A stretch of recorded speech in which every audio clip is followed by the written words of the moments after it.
বিসমিল্লাহির রহমানির রহিম। সর্বক্ষণ আল্লাহকে স্মরণ করি আর বিশ্বনবীর সুন্নাত মেনে চলি। প্রিয় বন্ধুরা, ফার্স্ট এইড এমআরটি চ্যানেল থেকে আজকের আলোচনা ট্যাবলেট হিস্টাসিন একটি অ্যান্টিহিস্টামিন গ্রুপের ওষুধ। কারো কোম্পানি জেসন ফার্মাসিউটিক্যালস লিমিটেড।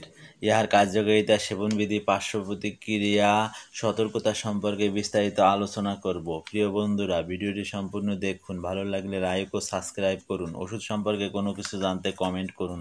কার্যকারিতা: ঠান্ডা, সর্দি, চুলকানি, অ্যালার্জি, চোখ চুলকানি, ঘাড় চুলকানি, সাধারণত এই সব রোগে ব্যবহার করা হয়ে থাকে। সেবনবিধি: 6 বছর থেকে 12 বছরের শিশুদের একটি ট্যাবলেট দিনে 2 থেকে 3 বার সেবন করতে হবে। প্রাপ্তবয়স্ক একটি অথবা 2টি করে দিনে 3 থেকে 4 বার সেবন করতে হবে, অথবা একজন চিকিৎসকের পরামর্শ অনুযায়ী সেবন করতে হবে।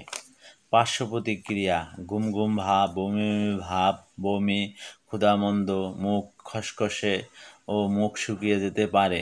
গর্ভাবস্থা ও স্তন্যদানকারী মায়েদের একজন ডাক্তারের পরামর্শ অনুযায়ী সেবন করতে হবে। তোমরা সালাত কায়েম করো, যাকাত দাও এবং রুকুকারীদের সঙ্গে রুকু করো।